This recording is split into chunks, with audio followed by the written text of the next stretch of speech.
ಗಿರೀಶ್ ಮಟ್ಟಣ್ಣನವರ್ ಕಡೆಯಿಂದ ದಾಖಲೆ ಬಿಡುಗಡೆ ಹಿನ್ನೆಲೆಯಲ್ಲಿ ಎಸ್ಐಟಿಯಿಂದ ಧರ್ಮಸ್ಥಳ ಪಂಚಾಯಿತಿ ಅಧಿಕಾರಿಗಳಿಗೆ ಬುಲಾವ್ ಹೋಗಿದೆ. ಗಿರೀಶ್ ಮಟ್ಟಣ್ಣನವರು ಹೇಳೋದು ಒಂದಷ್ಟು ದಾಖಲೆ ಇಟ್ಕೊಂಡು, ಅಲ್ಲ ರೀ, ಈಗ ನಾಪತ್ತೆ ಆಗಿದ್ದಾರೆ, ಪತ್ತೆ ಆಗದ ಪ್ರಕರಣ, ಯಾರೋ ಕಾಣಿಸ್ತಾ ಇಲ್ಲ, ಕಾಣೆ ಆಗಿಬಿಟ್ಟಿದ್ದಾರೆ ಈ ಭಾಗದಿಂದ ಅಂತೇಳಿ ಒಂದು ಹೆಣ್ಣು ಮಗಳ ವಿಚಾರದಲ್ಲಿ ನಾಪತ್ತೆ ಆಗಿರೋದು ಹೌದು. ಪತ್ತೆ ಆಗದಿರೋದು ಇದೆಯಲ್ಲ, ಅಲ್ಲಿ ಪತ್ತೆನೇ ಆಗಿಲ್ಲ ಈ ಕೇಸ್ಗಳಂತ ಇವರದ್ದೇ ವರದಿ ಇದೆಯಲ್ಲ. ಹಾಗಾದ್ರೆ ಏನಾದರೂ ಈ ಹೆಣ್ಣುಮಕ್ಕಳು ಎಲ್ಲಿ ಹೋದರು, ನಾಪತ್ತೆ ಆಗಿದ್ದಾರೆ, ಪತ್ತೆ ಆಗಿದ್ರು ಆ ಕೇಸ್ಗಳಂತ ಹೇಳಿ ಉದ್ದಕ್ಕೆ ಬರ್ಕೊಂಡು ಹೋದರೆ ಏನು ಗತಿ ಅಂತೇಳಿ ಇದೇ ಮಟ್ಟಣ್ಣನವರು ಕ್ವಶನ್ ಮಾಡಿದಂಥ ಒಂದು ವಿಚಾರ. ಇದೀಗ ಈ ವಿಚಾರಕ್ಕೆ ಸಂಬಂಧಪಟ್ಟಂತೆ ಎಸ್ ಐ ಟಿ ಅಧಿಕಾರಿಗಳು ಏನು ಮಾಡ್ತಾ ಇದ್ದಾರೆ, ಧರ್ಮಸ್ಥಳದ ಪಂಚಾಯಿತಿಗೆ ಬುಲಾವ್ ಕಳಿಸಿದ್ದಾರೆ. PDO ಪಂಚಾಯಿತಿ ಅಧಿಕಾರಿಗಳಿಗೆ ವಿಚಾರಣೆಗೆ ಹಾಜರಾಗಬೇಕು ಅಂತ ನಾವು ಇದಕ್ಕಿಂತ ಮುಂಚೆ ಇದ್ರ ಬಗ್ಗೆ ಹೇಳಿದ್ವಿ. ಈ PDOಗಳಿಗೆ ಆ ಕಾಲದಲ್ಲಿ ಯಾರೆಲ್ಲ ಕೆಲಸ ಮಾಡಿದ್ರು ಆ ಪಂಚಾಯಿತಿ ಅಧಿಕಾರಿಗಳಿಗೆ ಅವರಿಗೆ SIT ಕಡೆಯಿಂದ ನೋಟಿಸ್ಗಳು ಹೋಗಿದೆ, ಬುಲಾವ್ ಹೋಗಿದೆ ಅಂತ ಹೇಳಿ. ಸದ್ಯ ಪಂಚಾಯಿತಿಯಲ್ಲಿ ಕರ್ತವ್ಯ ನಿರ್ವಹಿಸ್ತಾ ಇದ್ದಾರೆ ಅಧಿಕಾರಿಗಳು. ಮಟ್ಟಣ್ಣನವರ ದಾಖಲೆ ಜೊತೆಗೆ ಪಂಚಾಯಿತಿ ಅಧಿಕಾರಿಗಳ ದಾಖಲೆಯನ್ನು ಇದೀಗ ತಾಳೆ ಮಾಡಲಾಗುತ್ತೆ. ಎರಡೂ ದಾಖಲೆಗಳ ಸಾಮ್ಯತೆಯನ್ನು ಪರಿಶೀಲನೆ ಮಾಡಲಿದೆ SIT ತಂಡ ಅಂತ. ಈ ಬಗ್ಗೆ ಅಧಿಕಾರಿಗಳು ಮಾಹಿತಿ ಸಂಗ್ರಹ ಮಾಡ್ತಾ ಇದ್ದಾರೆ. ಇದೇ ವಿಚಾರಕ್ಕೆ ಸಂಬಂಧಪಟ್ಟಂತೆ ಮಾತಾಡಲಿಕ್ಕೆ ಗಿರೀಶ್ ಮಟ್ಟಣ್ಣನವರು ನಮ್ಮೊಂದಿಗೆ ಸಂಪರ್ಕದಲ್ಲಿದ್ದಾರೆ. ಇದೀಗ ಗಿರೀಶ್ ಮಟ್ಟಣ್ಣನವರೇ, ನಮಸ್ಕಾರ. ನಮಸ್ತೆ ಸರ್. ಗಿರೀಶ್ ಮಟ್ಟಣ್ಣನವರವರೇ, ನೀವು ನಿನ್ನೆ ಒಂದಷ್ಟು ದಾಖಲೆ ಇಟ್ಕೊಂಡು ಏನೋ ಕೇಳ್ತಾ ಇದ್ರಿ. ನೀವು ಒಂದಷ್ಟು ಹೆಣ್ಣು ಮಕ್ಕಳು ಇಲ್ಲಿ ನಾಪತ್ತೆ ಆಗ್ತಾರೆ, ನಾಪತ್ತೆ ಆಗಿ ಅವ್ರತಕ್ಕಂಥ ಪ್ರಕರಣಗಳಿಗೆ ಸಂಬಂಧಪಟ್ಟಂತೆ ಇದು ಪತ್ತೆ ಆಗದಂಥ ಪ್ರಕರಣ ಅಂತ ಒಂದು ಕಡೆ ಬರೀತಾರೆ ಅಂತ ಹೇಳಿ. ಈ ದಾಖಲೆ ನಿಮ್ಗೆ ಕೊಟ್ಟವ್ರು ಯಾರು ಅಂತ? ಇಲ್ಲ, ಪಂಚಾಯತಿ ಅಧಿಕಾರಿ ಕೊಟ್ಟಿರ್ಬೇಕು ನಿಮಗೆ. RTI ನಲ್ಲಿ ಜಯಂತ್ ಟಿ ಅವರು ಅಪ್ಲೈ ಮಾಡಿ ತಗೊಂಡಿದ್ದು. RTI ಯಾವಾಗ ಅಪ್ಲೈ ಮಾಡಿದ್ರಿ ನೀವು? ಈಗ ಆಲ್ಮೋಸ್ಟ್ 1-2 ತಿಂಗಳಾಯ್ತು. ಯಾವ್ದು ಮಿಸ್ಸಿಂಗ್ ಕಂಪ್ಲೇಂಟ್ ತಗೊಂಡು ಆಲ್ಮೋಸ್ಟ್ 1 ವರ್ಷದ ಮೇಲೆ ಆಯ್ತು. ಓಕೆ, ಗಿರೀಶ್ ಮಟ್ಟಣ್ಣನವರವರೇ, ಈಗ ನಿಮ್ಗೆ ಒಂದು ಡೆಸಿಗ್ನೇಷನ್ ಅಂತ ನಾನು ಕರಿಬೇಕು ಅಂದ್ರೆ ನಿಮ್ಮ ಹುದ್ದೆ ಬಗ್ಗೆನೋ ನಿಮ್ಮೊಂದು ವಿಚಾರಕ್ಕೆ ಸಂಬಂಧಪಟ್ಟಂತನೋ ಏನು ಅಂತ ಕರಿಬೇಕು ನಾವು ನಿಮ್ಮನ್ನ? ಗಿರೀಶ್ ಮಟ್ಟಣ್ಣವ್ರ ಅಂತ ಇಷ್ಟ ಕರೀರಿ ಸರ್, ಸಾಕು. ಯಾವುದೇ ಈ ಹೋರಾಟಗಾರ, ಆ ಹೋರಾಟಗಾರ, RTI ಕಾರ್ಯಕರ್ತ, ಏನು ಬೇಡ ನಿಮಗೆ. ಹೌದು ಸರ್. ಈ ಇಡೀ ನಿನ್ನೆ ಬಹಳ ಆಕ್ರೋಶದಿಂದ ಮಾತಾಡ್ತಾ ಇದ್ರಿ ತಾವು, ನೋವಿಂದ ಮಾತಾಡಿದ್ರು, ಆಕ್ರೋಶದಿಂದ ಮಾತಾಡಿದ್ರು. ಇರ್ಲಿ ಒಂದು ವಿಚಾರ, ಈ ನಾಪತ್ತೆ ಕೇಸ್ಗಳಿಗೆ ಸಂಬಂಧಪಟ್ಟಂತೆ ನಿಮಗೆ ಆಸಕ್ತಿ ಬೆಳೆದದ್ದು ಯಾವಾಗಿಂದ ಅಂತ? ಸರ್, ಇದು 2 ಇಯರ್ಸ್ ಇಂದ ನಾನು ಇದ್ರದ್ದು ಪೂರ್ತಿಯಾಗಿ ಹಿನ್ನೆಲೆ ಅಧ್ಯಯನ ಮಾಡ್ತಾ ಇದ್ದೀನಿ. ಸೌಜನ್ಯ ಪ್ರಕರಣದಲ್ಲಿ ಧರ್ಮಸ್ಥಳ ಎಕ್ಸ್ಕ್ಲೂಸಿವ್ಲಿ, ಹೌದು, ಎಕ್ಸ್ಕ್ಲೂಸಿವ್ಲಿ ಫಾರ್ ಧರ್ಮಸ್ಥಳ ಅಂತಲ್ಲ, ಅಲ್ಲಿ ಏನೇನೋ ನಡೆದಿದೆ, ಪೊಲೀಸ್ ಠಾಣೆಯ ದಾಖಲೆಗಳನ್ನ UDR ನ ಸ್ಟಡಿ ಮಾಡಿದೆ. ಓಕೆ. ಆನಂತರ ಮಿಸ್ಸಿಂಗ್ ಸ್ಟಡಿ ಮಾಡಿದ್ವು. ಆನಂತರ ಆನೆ ಬರೀ ಸೌಜನ್ಯ ಕೇಸ್ ಒಂದೇ ಅಲ್ಲ, ಅದ್ರ ಹಿಂದೆ ಆದಂತ ಎಷ್ಟೋ ಜನಕ್ಕೆ ಗೊತ್ತಿದ್ದಿದ್ದಿಲ್ಲ ಈ ಸಾಮ್ಯತೆ ಇದೆ ಅಂತ ಹೇಳಿ. ಆನೆ ಮಾವುತ ಪ್ರಕರಣದಲ್ಲಿ ಕೂಡ ಸೌಜನ್ಯ ಪ್ರಕರಣಕ್ಕೆ ಒಂದು ಸಾಮ್ಯತೆ ಇದೆ. ದಟ್ ಈಸ್ ಸಂತೋಷ್ ರಾವ್ನ 2 ಪ್ರಕರಣದಲ್ಲಿ ಕೂಡ ಆರೋಪಿತನನ್ನಾಗಿ ಮಾಡಿರ್ತಾರೆ. ಅದನ್ನ CID ವರದಿಯಲ್ಲಾಗ್ಲಿ CBIದವರಾಗ್ಲಿ ಯಾರು ಕೂಡ ಅದನ್ನ ಉಲ್ಲೇಖ ಮಾಡಿರೋದಿಲ್ಲ. ಅದಾದ ನಂತರ ಯಾವ್ದು ಪದ್ಮಲತಾ ಪ್ರಕರಣ ಕೂಡ ನಾನು ಸ್ಟಡಿ ಮಾಡಿದೆ, ಅದ್ರದ್ದು C ರಿಪೋರ್ಟ್ ಸ್ಟಡಿ ಮಾಡಿದೆ. ಅದಾದ ನಂತರ ಬೇರೆ ಬೇರೆ ವಿಚಾರಗಳೆಲ್ಲ ಗಮನಕ್ಕೆ ಬರಕ್ಕೆ ಸ್ಟಾರ್ಟ್ ಮಾಡಿದ್ರು. ಈ ಹಿಂದೆ ಬಟ್ಟಣ್ಣನವರವರ ಉಗ್ರಪ್ಪ ಅವ್ರನ್ನ ಮಾತಾಡ್ಸಿದ್ದೆ ನಾನು. ಮಹಿಳೆ ಮತ್ತು ಮಕ್ಕಳ ಮೇಲಿನ ಶೋಷಣೆ, ದೌರ್ಜನ್ಯ, ಅತ್ಯಾಚಾರ ನಿಯಂತ್ರಿಸುವ ಮತ್ತು ವರದಿ ನೀಡುವ ತಜ್ಞರ ಸಮಿತಿ ಮುಖ್ಯಸ್ಥರಾಗಿದ್ರು ಅವರು. ಹೌದು, ಉಗ್ರಪ್ಪನವರು. ಅವರು ರಾಜ್ಯಾದ್ಯಂತ ಈ ಮಹಿಳೆಯರ ನಾಪತ್ತೆ ವಿಚಾರವೋ, ಅತ್ಯಾಚಾರ ವಿಚಾರವೋ, ಶೋಷಣೆ ವಿಚಾರವೋ, ದೌರ್ಜನ್ಯ ವಿಚಾರವೋ, ಲಿಂಗಾನುಪಾತ ವ್ಯತ್ಯಾಸಗಳ ವಿಚಾರಕ್ಕೆ ಸಂಬಂಧಪಟ್ಟಂತೆ ಸಮಗ್ರವಾಗಿ ರಾಜ್ಯದ ಪೂರ್ತಿ ವರದಿ ತರಿಸ್ಕೊಂಡಾಗ ಎಲ್ಲ ಜಿಲ್ಲೆಗಳಲ್ಲಿಯೂ ಕೂಡ ನಾಪತ್ತೆ ಆಗಿರೋದು ನಿಜ, ಅತ್ಯಾಚಾರ ಆಗಿರೋದು ನಿಜ, ಲಿಂಗಾನುಪಾತದಲ್ಲಿ ಗಂಭೀರ ಬದಲಾವಣೆಗಳಾಗಿರೋದು ನಿಜ ಅಂತ ಬಂದಾಗ ಗಿರೀಶ್ ಮಟ್ಟಣ್ಣನವರ್ ರಾಜ್ಯದಾದ್ಯಂತ ಇರ್ತಕ್ಕಂಥ ಜಿಲ್ಲೆಗಳಲ್ಲಿ ಎಲ್ಲ ಕಡೆಯಲ್ಲೂ ಹೋರಾಟವನ್ನು ಮಾಡಬೇಕಾಗಿತ್ತಲ್ವೇ? ಎಕ್ಸ್ಕ್ಲೂಸಿವ್ಲಿ ಫಾರ್ ಧರ್ಮಸ್ಥಳ ಯಾಕೆ ಅಂತ ಆ ಪ್ರಶ್ನೆ ಸಹಜವಾಗಿ ಬರಲ್ವಾ ಜನಗಳಿಗೆ? ಬರಬಾರ್ದಾ? ಹೌದು, ಬರಬೇಕು. ಅದೇನು ತಪ್ಪಲ್ಲ. ಜನಗಳು ಕೇಳೋದೇನೋದು ನಾವೇನ ಕೇಳಕ್ಕಾಗಲ್ಲ.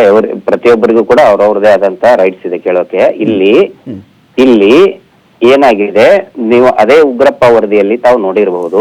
ಉಗ್ರಪ್ಪ ವರದಿಯಲ್ಲಿ ಇದೆ, ಅಧಿಕಾರಿ ಪೊಲೀಸ್ ಅವ್ರು ಕೇಳ್ತಾರೆ, ಇಲ್ಲಿ ಇಷ್ಟೊಂದು ಪ್ರತಿ 3 ದಿನಕ್ಕೆ ಒಂದು ಡೆಡ್ ಬಾಡಿ ಬೀಳ್ತಾ ಇದೆ ಅಂತ ಹೇಳಿ. ಎಲ್ಲಿ ನೀವು ಹೇಳಿದಿರಿ, ಜಿಲ್ಲೆಗಳಲ್ಲಿ ಬೇರೆ ಬೇರೆ ಭಾಗಗಳಲ್ಲಿ. ಅದು ಹೌದಾ?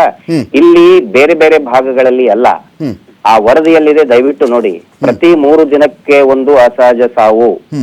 ಅದಕ್ಕೆ ಕೆಲವೊಬ್ರು ಹೇಳ್ತಾರೆ, ಅಂದ್ರೆ ಅಧಿಕಾರಿಗಳು ಹೇಳ್ತಾರೆ, ಇಲ್ಲ ಇಂತಲ್ಲಿ ದೇವಸ್ಥಾನ ಇದೆಯಲ್ಲ ಅದ್ರ ಸಲುವಾಗಿ ಇಲ್ಲಿ ದೇವಸ್ಥಾನಕ್ಕೆ ಬಂದಂತವ್ರು ಸಾಯ್ತಾರೆ ಅಂತ ಹೇಳಿ.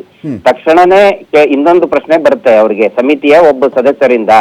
ಏನು ಅಂತ ಹೇಳಿದ್ರೆ ತಿರುಪತಿಯಲ್ಲಿ ಇದಕ್ಕಿಂತ ಜಾಸ್ತಿ ಜನ ಬರ್ತಾರೆ ಮತ್ತು ಬೇರೆ ಬೇರೆ ತೀರ್ಥ ಕ್ಷೇತ್ರಗಳಲ್ಲಿ ಯಾಕಾಗಲ್ಲ, ಇಲ್ಲೇ ಯಾಕಾಗತ್ತೆ ಅನ್ನೋದು ಕೂಡ ಪ್ರಶ್ನೆ ಬರ್ತದೆ. ಎಲ್ಲ ಬಹುಮುಖ್ಯವಾಗಿ ಉಗ್ರಪ್ಪ ವರದಿಯಲ್ಲಿ ಈ ಧರ್ಮಸ್ಥಳದಲ್ಲಿ ಅಸಹಜ ಸಾವುಗಳ ಬಗ್ಗೆ ನಾವು ಚಿಂತನೆ ಮಾಡಬೇಕಾಗಿರೋದು.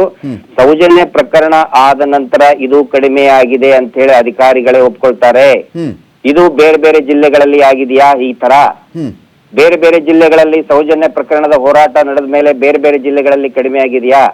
ಬೇರೆ ಬೇರೆ ಜಿಲ್ಲೆಗಳಲ್ಲಿ ಖಂಡಿತ, ಬೇರೆ ಜಿಲ್ಲೆಗಳಲ್ಲೆಲ್ಲ ಇಡೀ ದೇಶಾದ್ಯಂತ ಪ್ರತಿ 27 ನಿಮಿಷಕ್ಕೊಂದು ಲೈಂಗಿಕ ದೌರ್ಜನ್ಯ ಆಗುತ್ತಂತ ಹೇಳಿ NCRB national crime record bureau ಹೇಳುತ್ತೆ. ಇಲ್ಲಿ ನಾವು ಕೇಳ್ತಾ ಇರೋದು ಈ ಪ್ರದೇಶದಲ್ಲಿ ಮಾತ್ರ ಯಾಕೆ ಕಂಡು ಹಿಡಿತಾ ಇಲ್ಲ ಅಂದ್ರೆ, ಬೇರೆ ಬೇರೆ ಜಿಲ್ಲೆಗಳಲ್ಲಿ ಲೈಂಗಿಕ ಶೋಷಣೆ, ರೇಪು, ಅತ್ಯಾಚಾರ ಆದ್ರೆ ಆರೋಪಿಗಳು ಸಿಕ್ಕಾಕೋತಾರೆ, ಶಿಕ್ಷೆ ಆದಂತ ಉದಾಹರಣೆ ಇದೆ.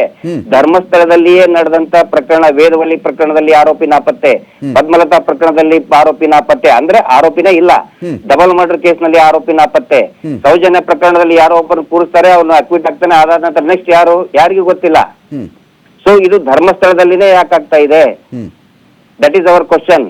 ಓಕೆ, ಅಂದ್ರೆ ಈಗ ಬೇರೆ ಯಾವ ಜಿಲ್ಲೆಗಳಲ್ಲೂ ಕೂಡ ನಾಪತ್ತೆ ಆಗಿರತಕ್ಕಂತ ಎಲ್ಲಾ ಹೆಣ್ಣು ಮಕ್ಕಳು ಸಿಕ್ಕಿಬಿಟ್ಟಿದ್ದಾರೆ, ಎಲ್ಲಾ ರೇಪ್ ಪ್ರಕರಣಗಳಲ್ಲೂ ಕೂಡ ಸಂತ್ರಸ್ತೆಗೆ ಕೋರ್ಟ್ ಇಂದ ನ್ಯಾಯ ಸಿಕ್ಕಿದೆ ಅಂತ ಗಿರೀಶ್ ಮಟ್ಟಣ್ಣನವರು ಹೇಳ್ತಾರೆ ಅಂತ ನಾನು ಭಾವಿಸ್ಲಾ?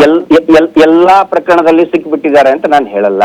ಎಲ್ಲಾ ಜಿಲ್ಲೆಗಳಲ್ಲಿಯೂ ಆರೋಪಿಗಳು, ಆದ್ರೆ ಬೇರೆ ಬೇರೆ ಭಾಗಗಳಲ್ಲಿ, ಫಾರ್ ಎಕ್ಸಾಂಪಲ್ ನೀವು ಯಾವ್ದು ಬೆಂಗಳೂರು ತಗೊಂಡ್ರೆ ಒಂದೊಂದು ಭಾಗದಲ್ಲಿ ಒಂದೊಂದು ಆಗಿರ್ತದೆ. ಬಟ್ ಇಲ್ಲಿ ಕಾನ್ಸಂಟ್ರೇಟೆಡ್ ಆಗಿ ವಿತಿನ್ ದಿ ಲಿಮಿಟ್ ಆಫ್ ಧರ್ಮಸ್ಥಳಕ್ಕೆ ಸಂಬಂಧಪಟ್ಟಂತವರೇ. ಆನೆ ಮಾವುತ ಧರ್ಮಸ್ಥಳದಲ್ಲಿ ಕೆಲಸ ಮಾಡೋನು, ವೇದವಳ್ಳಿ ಧರ್ಮಸ್ಥಳ ಟೀಚರು, ಪದ್ಮಲತಾ ಧರ್ಮಸ್ಥಳ ಸ್ಟೂಡೆಂಟು, ಸೌಜನ್ಯ ಧರ್ಮಸ್ಥಳದ ಸ್ಟೂಡೆಂಟು. ಸೊ ಇಲ್ಲಿ ನೋಡಿ, ಎಲ್ಲವೂ ಕೂಡ ಒಂದೇ ಪ್ರದೇಶದಲ್ಲಿ ಒಂದೇ ಅಂಗಳದಲ್ಲಿ ಬೀಳ್ತಾ ಇದೆ. ಬೇರೆ ಬೇರೆ ಜಿಲ್ಲೆಗಳಲ್ಲಿ ಆ ತರ ಇಲ್ಲ, ಒಬ್ಬರದೇ ಮನೆಯಲ್ಲಿ ಆಗ್ತಾ ಇಲ್ಲ. ಒಂದೇ ದೇವಸ್ಥಾನಕ್ಕೆ ಬೇರೆ ಬೇರೆ ಜಿಲ್ಲೆಗಳಲ್ಲಿ ಒಂದು ದೇವಸ್ಥಾನ ಅಥವಾ ಒಂದು ಇನ್ಸ್ಟಿಟ್ಯೂಟ್ ನಲ್ಲಿ ಆಗ್ತಾ ಇಲ್ಲ. ಇಲ್ಲಿ ಒಂದೇ ಇನ್ಸ್ಟಿಟ್ಯೂಟ್ ನಲ್ಲಿ ಕಂಟಿನ್ಯೂಸ್ ಆಗ್ತಾ ಇದೆಯಲ್ಲ, ಅದಕ್ಕೆ ಉತ್ತರ ಸಿಗ್ಬೇಕಲ್ವಾ? ಓಕೆ, ನನ್ನೊಂದು ಪಾಯಿಂಟ್ ಇದೆ ಇಲ್ಲಿ. ಹಿಂದೆ ನೀವು ಪೊಲೀಸ್ ಡಿಪಾರ್ಟ್ಮೆಂಟ್ ಕೆಲಸ ಮಾಡಿದಂಥವ್ರು ಮಟ್ಟಣ್ಣನವರವರೇ. ಪೊಲೀಸ್ ಡಿಪಾರ್ಟ್ಮೆಂಟ್ ಯಾವತ್ತು ಬಿ ರಿಪೋರ್ಟ್, ಸಿ ರಿಪೋರ್ಟ್ ಯಾವುದೇ ಕೇಸಲ್ಲಿ ಹಾಕೇ ಇಲ್ವಾ? ಹಾಕಿದೆ. ಇದಕ್ಕೆ ಧರ್ಮಸ್ಥಳ ಎಕ್ಸೆಪ್ಷನ್ ಇದಕ್ಕೆ? ಸಿ ರಿಪೋರ್ಟ್ ಅಂದ್ರೆ ಏನು? ಆರೋಪಿ ನಾಪತ್ತೆ ಅಲ್ವಾ? ಹೌದು. ಬಿ ರಿಪೋರ್ಟ್ ಅಂದ್ರೆ complaint it self is a false complaint. ಆದ್ರೆ ಒಂದೇ ಪ್ರದೇಶದಲ್ಲಿ ನಡೆದಂತಹ ಪ್ರಕರಣಗಳಿಗೆ ಕಂಟಿನ್ಯೂಸ್ ಆಗಿ ಸಿ ರಿಪೋರ್ಟ್ ಹಾಕಿದ್ದು ಎಲ್ಲೂ ಕೂಡ ನನ್ನ ಗಮನಕ್ಕಂತೂ ಬಂದಿಲ್ಲ. ಓಕೆ, ಸರಿ. ಈ ಒಂದು ವಿಚಾರದಲ್ಲಿ ಗಿರೀಶ್, ಈ ಒಂದು ವಿಚಾರದಲ್ಲಿ ಈಗ ಬೀದಿಲಿ ನಿಂತ್ಕೊಂಡು, ರೋಡಲ್ಲಿ ನಿಂತ್ಕೊಂಡು, ಒಂದಷ್ಟು ಶಾಮಿಯಾನಗಳನ್ನು ಹಾಕಿಸ್ಕೊಂಡು ಜೋರಾಗಿ ಮಾತನಾಡುವುದರಿಂದ ಇಂಥ ಯಾವುದೇ ಪ್ರಕರಣಕ್ಕೆ ನ್ಯಾಯ ಸಿಗಬಹುದು ಅಂತ ಗಿರೀಶ್ ನಂಬ್ಕೊಂಡಿದ್ದಾರಾ? ಈಗ ಈ ಮಾತು ನಮಗಲ್ಲ, ಆ ಕಡೆದವ್ರಿಗೆ ಅನ್ವಯಿಸುತ್ತೆ. ಬೀದಿಗಳಲ್ಲಿ ಹೋರಾಟ ಮಾಡ್ತಾ, ಪೆಂಡಲ್ ಹಾಕ್ತಾ, ಪಾದಯಾತ್ರೆ ಮಾಡ್ತಾರಲ್ಲ, ಇದು ಪ್ರಶ್ನೆ ಅವ್ರಿಗೂ ಕೇಳ್ಬೇಕು. ಆ ನಂತರ ಇದು ನೋಡಿ ಸರ್, ಇದು ಜನಜಾಗೃತಿ, ಜನರಿಗೂ ಕೂಡ ತಿಳಿಸೋದು ಒಂದು, ಇಟ್ ಈಸ್ ಅವರ್ ರೈಟ್. ಆ ನಂತರ ವಿಕ್ಟಿಮ್ ಫ್ಯಾಮಿಲಿ ಇರ್ತದಲ್ಲ, ಅವ್ರಿಗೊಂದು ರೈಟ್ ಇರ್ತದೆ. ನಾವು ಅವ್ರ ಜೊತೆಗೆ, ಹೌದು ನನಗೆ ತೊಂದರೆ ಆಗಿದೆ, ನನ್ನ ಮಗಳಿಗೆ ನ್ಯಾಯ ಸಿಕ್ಕಿಲ್ಲ ಅಂತ ಹೇಳಿದ ಮೇಲೆ ಮಹೇಶ್ ಶೆಟ್ಟಿ ತಿಂಬ್ರೋಡಿ ಅವರು ಮತ್ತು ಅವ್ರ ಜೊತೆಗೆ ನಾವೆಲ್ಲರೂ ಸೇರಿ ಕೆಲಸ ಮಾಡ್ತಾ ಇದ್ದೀವಿ.